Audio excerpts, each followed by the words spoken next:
All right, so today we're going to be diving into something I think a lot of people probably thought about, at least in passing, when they're at a wedding or something. But um, we're going to be listening in to a group of DJs talking about their backup strategies, Hmm.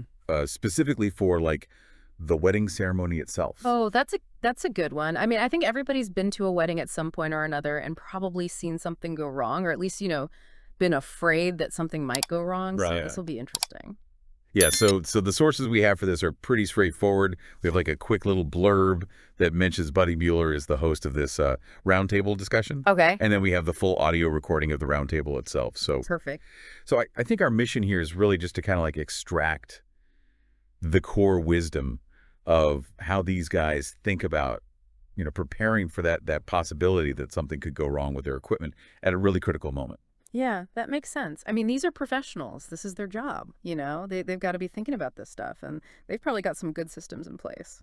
And if you're listening to this, I mean, maybe you're not a DJ, but I'm sure you can relate to the idea of needing to have backups for important things in your life or your work. Right, for sure. And even if you are a DJ, this could give you some ideas or validate what you're already doing. So I think it's going to be valuable to a lot of people.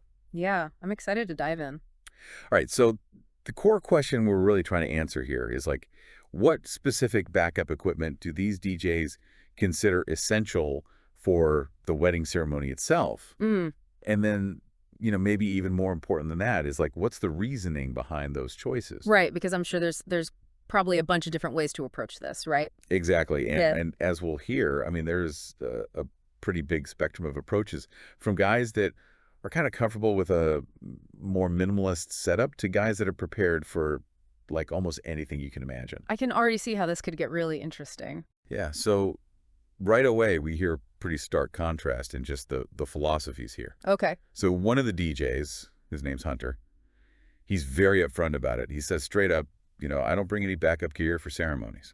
Wow, really? Yeah, so he's relying entirely on his main setup, which is a JBL Party Box 110. He's got a speaker stand and then just his microphone. So like one speaker and a microphone. Yeah, and his primary reason for this, he says, is financial constraints. Okay, that makes sense. I mean, especially if you're just starting out, gear can be expensive. Exactly. And it's not uncommon for DJs to be, Mm, maybe running their business on a pretty tight budget, so it's a real consideration. for sure. But then right away, the host of the roundtable, Buddy Mueller, he kind of jumps in and he's like, oh, no, redundancy is absolutely critical. Yeah, I was gonna say that's a pretty bold move to just rely on one setup for something as important as a wedding ceremony. Right. So what does Buddy bring as backup? Well, he lays out this pretty extensive backup strategy. So he's got a spare laptop that he has loaded up with Virtual DJ. There's a pretty popular DJ software. Okay, yeah, I've heard of that. And then he also has a wired microphone with a good long XLR cable. Smart. And then to top it off, he's even got a thumb drive that has all of the ceremony music mirrored from his primary tablet setup, which is running Algorithm DJ, which is another DJ platform. Wow. So he's really covered all his bases. Yeah, he's not taking any chances. I mean, it's pretty clear right from the start that these guys have very different approaches to risk. Right. And I think that's something that the listener can really take away from this. Like, how much risk are you comfortable with? And what are the implications of, something going wrong in your particular field? Exactly, because for some people, maybe a little bit of risk is okay, but for others, like a wedding DJ, it's just not worth it. Right. So let's hear what some of the other DJs have to say. All right. So another DJ, Sean, he brings up a really practical point that's especially relevant, I think, for people that are using battery-powered gear. Okay, what's that? So he says he always has a backup power source, specifically a power bank for any battery-powered speakers that he might be using. That's a good idea, especially if you're doing a ceremony outdoors or somewhere, where there might not be a reliable power outlet. Exactly. And he also makes a point of having a second handheld wireless microphone Yeah. that he keeps stashed away. And this one is specifically for the efficient. Oh, that's smart. So he's not relying on the efficient to have their own mic or anything. Right. And he actually shares a quick story that really illustrates why this is so important. He was doing his ceremony one time, and the groom accidentally muted his own body pack microphone just by like having it in his pocket. Oh, wow. That's an easy mistake to make. Yeah, and it's something that, is the DJ, you might not even notice right away. But if Sean hadn't had that backup mic ready to go, there could have been a really awkward moment during the vows. That's a good point. It's not always about the gear failing. Sometimes it's just about human error. So having that backup there allowed him to quickly fix the problem without anyone even realizing. Right. And it also shows that it's not always about just having the backup gear. It's about knowing how to use it effectively and how to think on your feet. Absolutely. So then we hear from Jeff, and Jeff mentions that his main focus is actually on wedding receptions, but he still does ceremonies, and he has a backup plan for those as well. Okay, so what's his setup? So his main audio source for ceremonies is an iPad that's running algorithmic DJ. Okay. Similar to Buddy's main setup. Right. But he also brings a backup laptop, a Dell G3, and he's got all of his music and even like music videos mirrored from his main MSI G76 laptop, which is what he uses for those big reception gigs. So he's got like a double backup going on there. Yeah, he's not messing around with the music, but Yeah. here's where it gets interesting. He actually makes a conscious decision not to bring a dedicated backup microphone specifically for the ceremony. Really? Why is that? Well, his rationale is based on the type of ceremonies he typically does. Right. He says that most of the venues are smaller, and they don't necessarily require amplification for the efficient to be heard clearly. Oh, okay. So he's basically saying that if the mic for the couple fails, they'll just naturally project their voices more. Exactly. And he figures in a smaller venue, that's probably going to be enough. I guess that's a fair assessment. I mean, it's a calculated risk, but it makes sense in his context. Right. And it just goes to show that, different DJs are going to weigh those risks differently, and they're going to tailor their backup strategies to their specific situations. Yeah, I mean, there's no one-size-fits-all approach to this. Right. So speaking of essential but often overlooked items, Yeah. Buddy also brings up a really fundamental aspect of microphone reliability, and that's batteries. Oh, yeah, batteries. Those are always a fun one. Yeah, he's very adamant about always using fresh, brand new batteries in all of his microphones, Mm-hmm. whether they're handheld or part of a body pack. Correct. He even mentions that he's not a fan of rechargeable batteries for critical events like weddings, because he says there's always that risk that, you might forget to charge them properly beforehand. Oh, yeah, I've been there. And then he also stresses the importance of having plenty of spare batteries readily accessible, because he says, and I think we've all experienced this, you sometimes get this like weird rapid battery drain, Uh-huh. even if the batteries are brand new. Yeah, that's always a good point. I feel like no matter how prepared you are, there's always that one thing that you forget or that goes wrong unexpectedly. Exactly. And, a microphone failing during the ceremony, that's like a major disruption. So being prepared with fresh batteries, that's like a low cost, high impact backup. For sure, it's the little things that can sometimes make the biggest difference. And then we hear from Matt, and Matt starts off with a bit of a joke. He's like, oh, I don't need backups. Oh, Matt. But then he quickly kind of walks that back and lays out what he actually does bring. And it's more than you might think. Okay, so what does he have? So he says he always carries a spare tablet or even his cell phone loaded up with all the necessary music, just in case his primary playback system has a problem. So he's got like a backup to his backup. Yeah, he's thinking ahead, and then he also emphasizes having all the necessary cables to connect that backup device, because as we all know, those cables can be the missing link. Absolutely. I've definitely been in situations where I've had the right gear but the wrong cable, and it's just as bad as having no gear at all. Right. And then, of course, he also brings power banks to keep everything running. Power is essential. Yeah. And he even talks about his past setup, which was a Mackie Thump 12 speaker paired with a Halo Bolt battery pack. And he's like, that thing was rock solid. I never had a problem with it. So sometimes the older gear is the most reliable. Right. Because it's tried and true. You've used it a million times. It's not going to let you down. That's a good point. I think sometimes we get so caught up in the latest and greatest technology that we forget about the value of having something that just works. Yeah. So we've heard a lot about backup audio gear, but what about the music itself? Right. Well, Dwayne, who's a newer DJ, he mentions that he always has a Spotify playlist ready to go as a musical backup. Oh, that's smart. Yeah, so this is in addition to his main music library on an external drive and whatever music he has on his primary playback device. So if everything else fails, he's got Spotify. Yeah, exactly. And it's a smart way to have access to a massive library of music if something catastrophic happens. It's also a good reminder that we live in a time where there are so many digital resources available to us that we can leverage for backups. Right, and Dwayne also mentions the more fundamental backups. He's got extra batteries and a small Newmark DJ controller. So even as a newer DJ, he's got the basics covered. Exactly, and it shows that even those just starting out, they understand the importance of having some kind of immediate alternative and being prepared for those basic equipment malfunctions. Makes sense. Now, what's really interesting is that Matt, He kind of expands the definition of backup beyond just the DJ gear itself. Okay, how? Well, he lists a whole bunch of non-DJ specific items that he keeps on hand, like extra cables for his photo booth, set up spare flash drives, photo booth paper and toner, and even spare clothing items. Wow, so he's really thinking about everything. Yeah, he's the kind of guy that's prepared for anything. And I think it speaks to a mindset of just overall preparedness. That's impressive.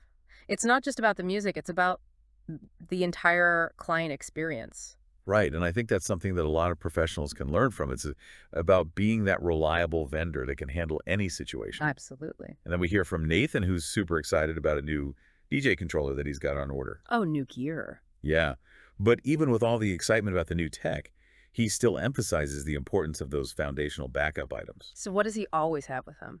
He says he always carries a whole range of extra cables like RCA to 3.5 millimeter RCA to RCA IEC power cables, XLR cables, you name it, he's got it. That's dedication. And he even shares a story about how a faulty XLR cable almost caused his speaker to cut out during a wedding. Oh, wow, that would have been bad. Right, and it just goes to show that even those seemingly simple components, they can be the most critical points of failure. True. It's easy to overlook the basics. And like a lot of the other DJs, he also mentions having snacks on hand for those long setup days when you might not have time to grab a proper meal. That's a pro tip right there. He's also working on getting a second laptop to further solidify his redundancy plan. And he also mentions that he does cold spark effects. So naturally, he's got backup plans in place for that aspect of his services as well. So he's really got that backup mindset across the board. Yeah, he's prepared. So we've heard a lot about specific backup gear, but I'm also curious about how these DJs think about maintaining and replacing their equipment.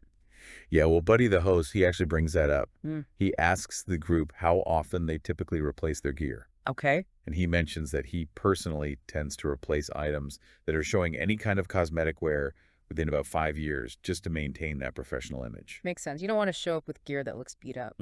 Right, but then Matt and another DJ, they kind of chime in, and they're more of the use it till it falls apart type. So a more pragmatic approach. Yeah, they're prioritizing functionality over aesthetics. I can see both sides of that argument. Right, and Buddy's own K-Ray speaker, he says that thing is over 10 years old, but it's still in excellent condition, both cosmetically and, more importantly, sonically. So it's kind of an exception to his own rule. So high quality gear, if you take care of it, can last a long time. Exactly. There's also a brief mention of FCC compliance for wireless microphones, which is really important, but they don't go into too much detail. Right, but it's a good reminder that, as a professional DJ, you got to make sure your equipment is operating within the legal parameters. Absolutely. You don't want to be causing interference or getting shut down. And then lastly, they touch on a more technical topic, which is modifying DJ controller cases to make it easier to access the ports and connections.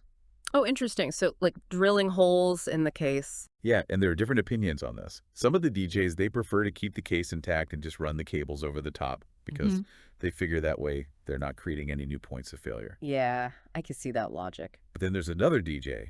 They mention him by name, but he doesn't actually speak in this excerpt. And he's drilled custom ports into his case, and he's even added internal protection to prevent damage.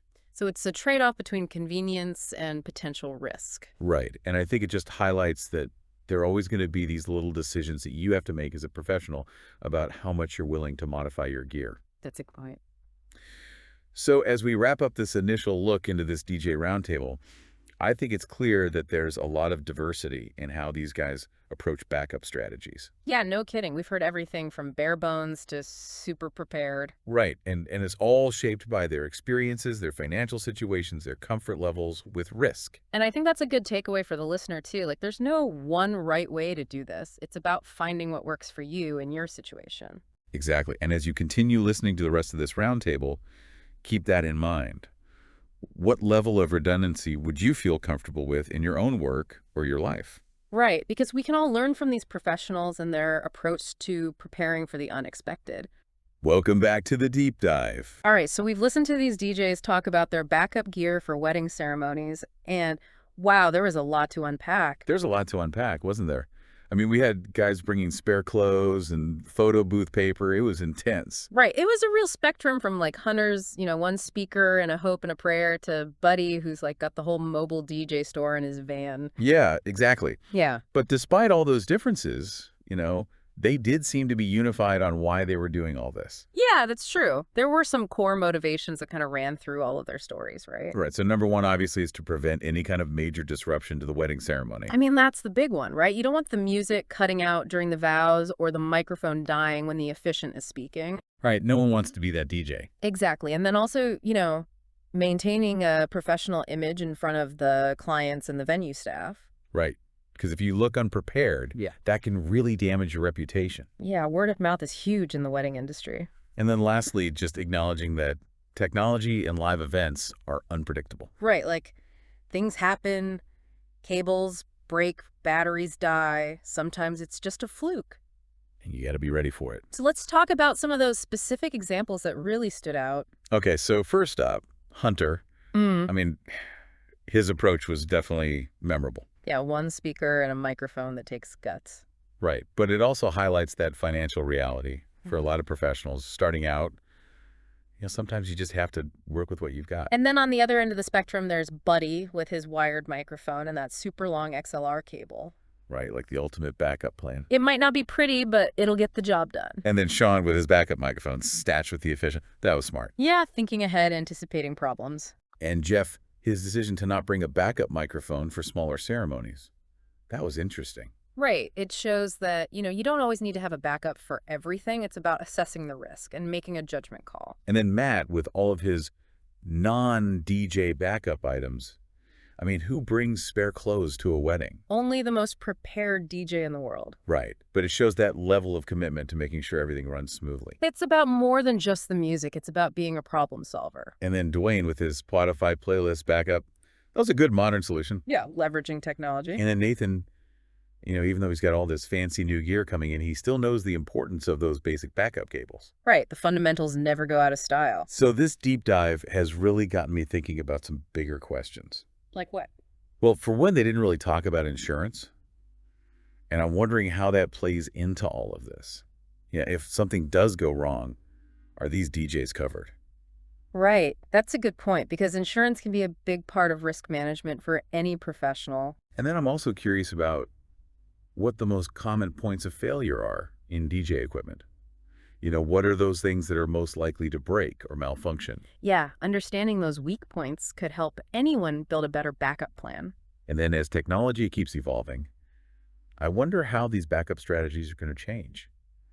Will cloud-based solutions become more viable for live events? All right. That's something to keep an eye on for sure. So for anyone listening that wants to explore this further, I would recommend doing some research on common audio equipment failures, or maybe check out some online DJ communities and see what other professionals are recommending. That's a good idea. So the big takeaway for me from all of this is that these DJs, they put a lot of thought and effort into their backup plans. Yeah, they don't mess around. And it makes you wonder, what areas of your own life or work could benefit from that same level of preparedness? Right, because a little bit of planning can go a long way in preventing those big disasters. That's right.